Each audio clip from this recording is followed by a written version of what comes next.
Hi, everyone. This is Gary Zanker, one of the authors with stories in the newly released Running Wild Anthology Volume 8. I'm interviewing the story authors to give some background and additional context into the stories appearing there. Today, I have the pleasure of speaking with Beck Erixson. Beck Erixson writes about the beautifully awkward world of navigating the journey to happiness through friendships, love, and family, be it blood, found, or chosen.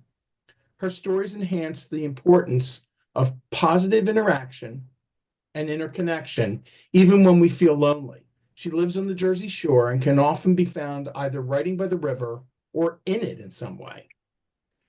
Hello, Beck. Welcome. Hi, Gary. Thanks for inviting me to talk. Oh, that's my pleasure. So tell me, I like to ask this question first, always. Mhm. How did you get written? How did you get bitten by the writing bug? Or what's your secret origin story of being a writer? So there's a few. The one that's the easiest is when I was doing my doctoral work at Drew. I took a number of writing courses and creative writing courses. Drew is really known, or was and still is really known for the writers that they put out and train. And I wanted to take courses to help enhance how I talk about history and writing, and nonfiction world, but I kind of wanted to see if I could do the other. And I just kind of kept taking classes and really liked it. But I had to wait till my dissertation was done before I could really get creative. Okay. So But in essence, the dissertation is a writing project in and of itself, right? it's a very strict, very narrow Right. process, right? And you're the best way I can put it is you're writing to get it done, based on whatever parameters the dissertation committee has set up for you.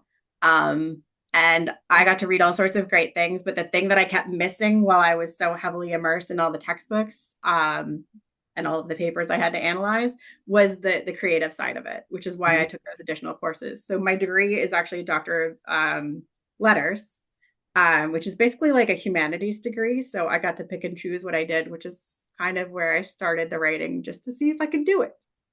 And So clearly good. thank you. Yeah, it's been interesting and finding like the right people to find my voice. My non-academic voice has been a different kind of path to figure out who I am as a non-academic.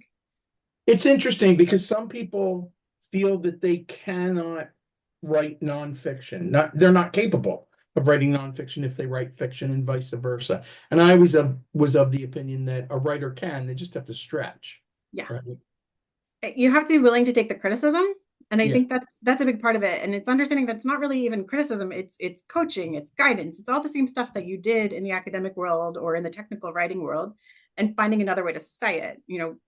I always feel like if I pick up a history book and it's written by somebody who comes from a journalism background, I feel like I can connect to the story better because they're telling a story Mhm. versus something that's so academically regimented. Um, so, I mean, that's at least what I gravitate towards, which is probably also why I like to write fiction because the storytelling element can travel into both. So, Right. So are you a plotter or a pantser when you write? I'm a pantser. Okay. Oh, look at that. Look at that big smile. I admire plotters. Like I admire them so much. I don't understand. But I have friends who are just the most amazing plotters, and they're there with their whole outline, and I'm like, I am like Loki in his female form, just going for it to get the story out, and Mhm. then figuring out like the structure later. Right. Yeah, to get that zero draft down, and then see what I did. So So when you do that, yeah. tell me about the process of going back and going, crap, I wrote a lot of stuff that doesn't fit anymore. Tell me about that and your experience with what you do when you go back. Okay. So and this is where I think the dissertation like helped is that it's okay to delete what doesn't make sense. So when I'm going back in, I'm seeing if there's a story there, what the story might be, what I thought I was writing versus what I actually wrote, and then seeing kind of what's actually important. And then the other thing I do is I use alpha readers. Some of my Okay. friends and I exchange. And I'm like, I wrote this chaos. Is there anything in the chaos that you can identify? And I will identify what's in your chaos. And that's how I go back in and edit and change things and rip out, because I do novels also. So I'll go in and rip out entire chapters. Um, So your alpha readers, yeah. do they write your, first of all, are they writers? And second of all, do they write your same genre, or have you chosen people who don't necessarily write your genre? So it's a combination. I have a very close friend that I worked with at a previous university who is the head of writing, whose writing is just over the moon and beautiful. And she's MFA. She's got all of the writing credentials, right? And her level of writing is above mine, and I will forever acknowledge that. She is the person who is definitely trained and can see the mechanics. But then I have like an assortment of people who are not traditionally trained, but are published authors. And then I have some friends that are very close with me that I can trust to say, like, does this make sense? And they'll be like, no, or yes, it makes sense. Or this is the emotion I'm getting when I read this. Is this what you're going for? So it's kind of a mix. Okay. Um, and I don't always inundate the same people. It really depends on the piece. Right. So What you say is interesting, right? I have a friend who is an amazing musician. He can write music, but that he's got an ear. He's just got a natural talent for it, right? And he just bum bum bum. He picks up an instrument, bum bum bum. And there's some people like that, and yeah, some people who are more structured, and they all have a place, and they can yes, all help us review our review our writing, right? But they all bring something different to the table. yeah. So that's really interesting. What do you think for you? What is the hardest and easiest part of writing? Uh, the hardest part is getting over the imposter syndrome. Okay. It's that there are readers for me out there. There are people who will read it, who will enjoy it, who will engage. Um, and then the easiest part is honestly like once it's done, it's that feeling of like, oh, I can start something else, and then the whole cycle starts over again because you're Okay. facing a new piece. But yeah. I think you're right on the mark about there are readers for you, right? Not Mhm. everyone is a reader for everything. Mhm. And accepting that means that you can say, my piece isn't crap. It just isn't meant for these people.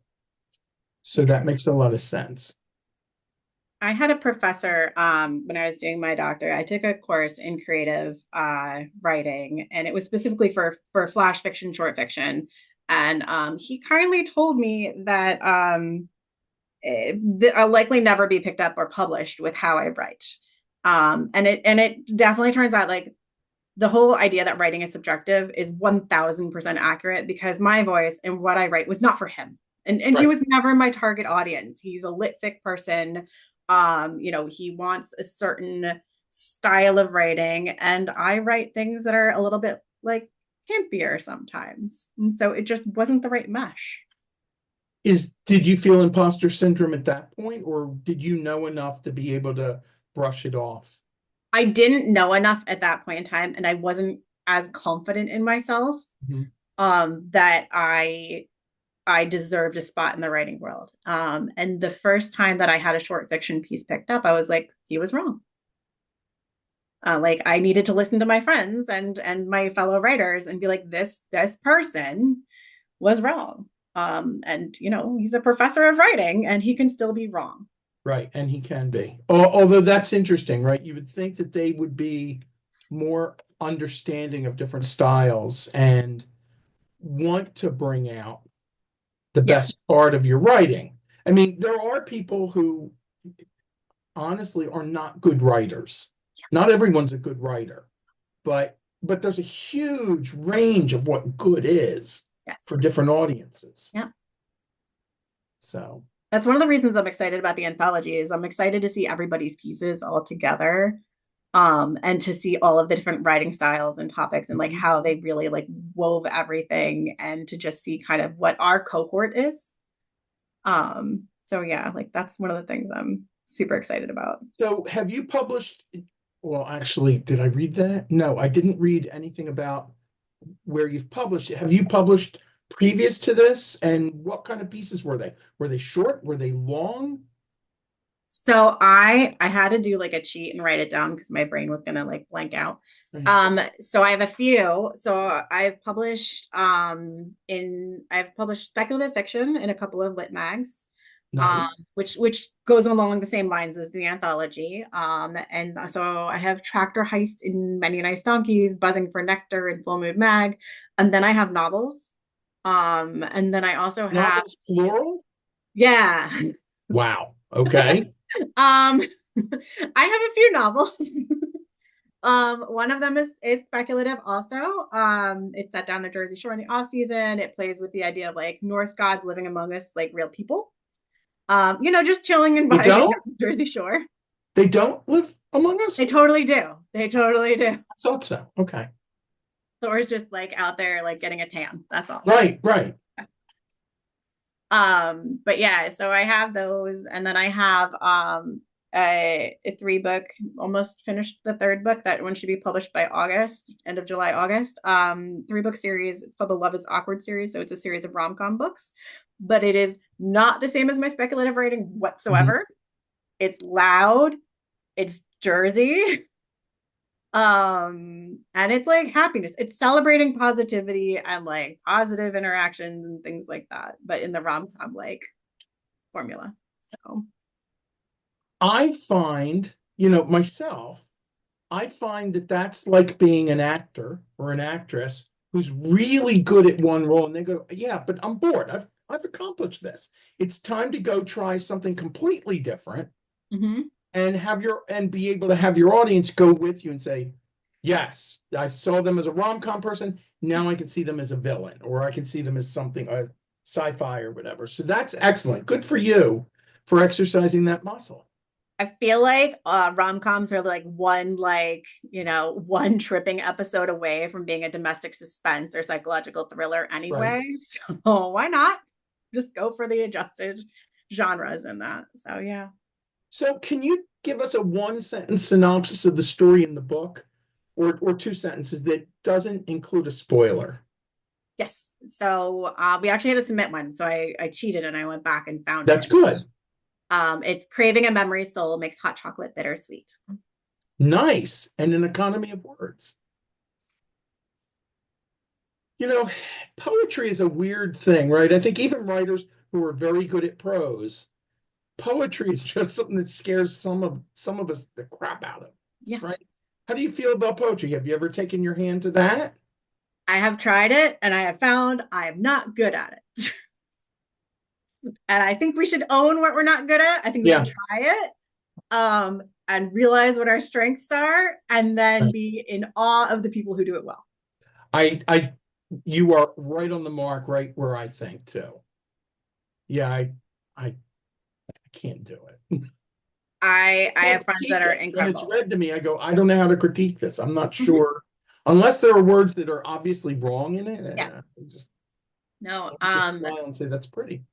the library up the river. So I live about 2 blocks off the river. The library that's like right on the river, they do what's called the river reading series like once a month, and it's all poets. And I try to go just so I can listen and be immersed in Mhm.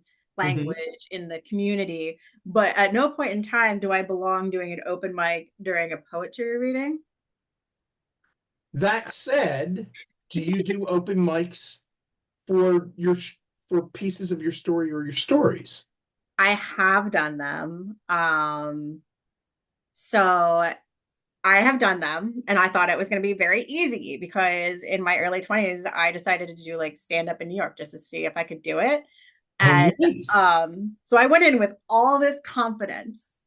And Right. then I was not confident anymore after I started again listening to other people's stories and just kind of like um just being in the place of create the creativity and all of these different kind of voices coming together. But so I have done them. I did a book signing at Asbury Book Co-op where they had me do a read, and thankfully they let me sit down for it. Hmm. They gave me some hard cider and they let me sit down for the reading, and the best thing that possibly could have Right. happened. So when you talk about that, first of all, the stand up, right? There's a whole episode by itself, or the whole interview by itself. Clearly, you have a lot of different compartments within yourself that come out. But what was the most difficult part of that reading for you? Was it the skill of being able to read without mistakes? Was it that you didn't feel like you were telling the story right? What was it about it that made you uncomfortable or made you feel like you were not as good as the other people? So Just I to, think, just to stick yeah, a, just a stick ice it. pick into your wound, right? Just to do that. So that's not the hardest emotional experience I've had with it, like with my writing, but like I would say the nervous part there is I had the professor's voice in my head, right? Which makes you feel Oh, like, do I belong here? And when it's your oh, early and first readings, you don't realize that there is a variety, right? There's all different things going up. There's people doing the same story for 20 years. And that's right. fine. That's their story. That's what they're going to do. And then there's people who test it out before they send it out for publication. Um, Mine was still trying to figure out if I belonged in this world. And I Okay. think that that's part of what I'm more confident now. Right. Good. um I encourage people to do it. I think it's really good to get that feedback, but it's also like when you write something and it's published in a magazine, you're not seeing people's faces. You're not seeing the glow of their phone on their face because they're bored or they're texting somebody up the road that like, what is this person doing? They can't write. Why are they up there? Which isn't really happening. They're probably just like checking a text message that's come in of like, what's for dinner. Right. Um, but yeah, it's that you get, I, at least for me, I got so in my head about like, do I belong here? Um, yeah, and I do. I can own that now. So Well, we won't name him that teacher, but sadly, that's not really my definition of a teacher, right? I work with some incredible professors day to day, and like it's a different. It I can say this confidently. It's a different generation of professors now Okay. than the person I had. The person I had was about 90 who said that to me, and so his writing world and what he knew about his writing world is very different Right. than the writing world now. There's a lot more voices that the writing world has become open to, and Sure. I love that. So And there's huge opportunity, right? There's never been this much opportunity for yeah. people to be able to find an audience for their work. Yeah. It's one of the things I like about running Wild and Rise is like they have so many different ways to pull in different authors who didn't have voices for so long that this is one of the reasons I'm excited to like be part of this. Right. So, So, how do you determine when you're done with a piece? I I mean, can't is stand it it is it anymore. easy for you, or do you keep going back and editing? Mac Davis, who was a country musician, used to say, I heard an interview where he said, "Yeah, every day I go back and try and fix In the Ghetto to make it better." He's never done. And you go, well, that was a huge hit the way it was. Mm-hmm. Do you have a natural place where you find you're done, or do you feel like you're never done? I feel like every time we open a piece of our writing, even if it's like published and done, like you want to touch it again. Yeah. Or like my dog is trying to break in. You want to touch it again, but when I'm at the point of wanting to send it out, I don't want to see it anymore. Like I have edited it. It's been through rounds with my critique partners. You know, I've gotten feedback in one way or another, and I'm just done with it. And it either gets picked up or it goes in the drawer for a while. Right. Oh yeah. Is there anything you'd like to tell us about the story in the anthology that I don't know whether it preps someone or it's an afternote that isn't in the book or something you'd like us to know or something about what happened when you were writing it? Sure. So I'm trying to do it without spoilers, right? Um, I think it's better that way, right? no, it is better that way. I think so. The story is emotional, right? But one of the things that I wanted to do was I didn't want the story to be sad. I wanted to create this space where the person reading it is experiencing it in a way that they're almost like floating in time. Okay. Yeah, this is very vague. Um, Okay. which is tricky when you're trying to write a very specific emotion, which is why I did go back to like my writing groups a few times, be like, did these words resonate? Like, how are you feeling when you interact with this paragraph when I change it and when I adjust the setting? But it's very getting the words out for that one for the first draft felt good. And that it was like my body wanted me to write the story and get it out. Mhm. Um, but really focusing on keeping things lighter so that it could be digested because it is a very heavy story. And sometimes when heavy stories are written with the intention to be heavy, I think that they don't resonate as long. And so Okay. that's what I was going for was like that lighter, you're going to think about it later and pieces of it are going to hit you later after you read it. So I hope that explains. Do you want to tell us again? Do you want to repeat a couple of the places or your novels so that when people read your story and want to know more, they Sure. know immediately where to go to get more of your writing? So all of my books are on the library apps. I like to promote the library apps because the library apps Okay. are free and it makes things accessible. I also online for the short stories, Buzzing for Nectar is in Full Moon Mag. That one of the questions I think you had sent was about like the weirdest thing you've ever written. That was Yeah, do literally you want to answer that? I yeah. hesitate to ask that because I didn't get a good reaction the one time I asked it. I went, okay, maybe that's not such a good question. I wrote that after coming down out of COVID. So my mind, like my brain was mush. And they had sent out something that said, like, the prompt is the word yellow.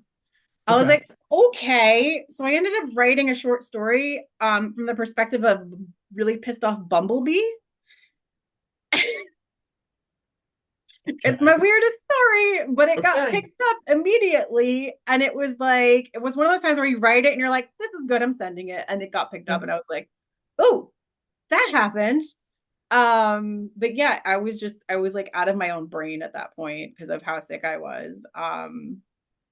That one stands out, and I've gotten a lot of really good feedback on that one. And then there's something called Tractor Heist, which was in Many Nice Donkeys, which is it's dead on with my writing style. It's speculative, but it's light enough. It's two people going to go visit like their father's grave, which isn't actually a grave, which is in the story, and like the weird things that they do, and they're like adult siblings.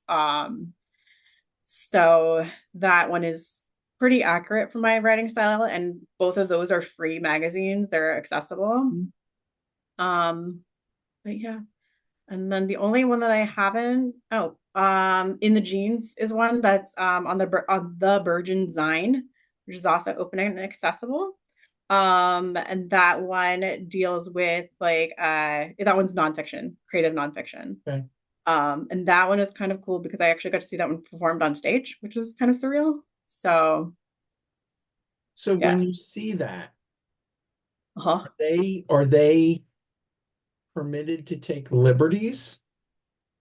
So Crossroads for Hope is the place they did it at. And then there's a theater in Princeton, New Jersey called McCarter Theater. And so Okay. they have like a space. And the actors learned different pieces that were selected for the day. Okay. Um, and it was very, very emotional. And then afterwards we all had to go talk. Nice. Very nice. So yeah. And then there was audience questions and none of us could talk because we were all crying. So And it, you have an audience response to it, which you don't have Mhm. when they're reading your book and you're not Yeah. there. Yeah. Yeah. And so because the actor is doing it, right, and you're sitting in the audience, you're also hearing what the audience like reactions are. You're hearing the sighs, you're hearing the pull-ups of breath, Mhm. you're like hearing the body shifts and stuff. You're also experiencing it. But it was, yeah, it was intense. And then I redid it so that it would be good for print work versus stage. But the actors did not take liberties with it. They Okay. stuck to I the wasn't script. sure because sometimes Yeah. we encourage actors to become the character, and sometimes when they become the character, they add something to it, right? Yeah. It was and I don't know about the other pieces. In the case of my piece, it was pretty dead on. My aunt was with me. She's 82 years old at the time. Hmm. She's 8 and she was just like clutching my hand because she experienced all of this stuff with me. So she was also reliving it at the same time. And she's like, it was like being in you. And I was like, yeah. So It's nice. my dog is trying to break in. I'm so sorry. Okay, no, no, let him break in. So, is there anything else? We may as well end here. That's a great end point. Is there anything else you'd want to tell us, either about yourself or about the story? Um, no, I'm just kind of excited to see everybody's stuff. Like I said, I'm excited to read yours. Um, and to see everything. In terms of me, I'm just gonna kind of keep writing and doing my thing and reminding myself that I'm not an imposter and And you are not. You are not nope, an imposter. and that there's a place for everybody's writing. There is. Well, thank you very, very much. Thank you. Take care.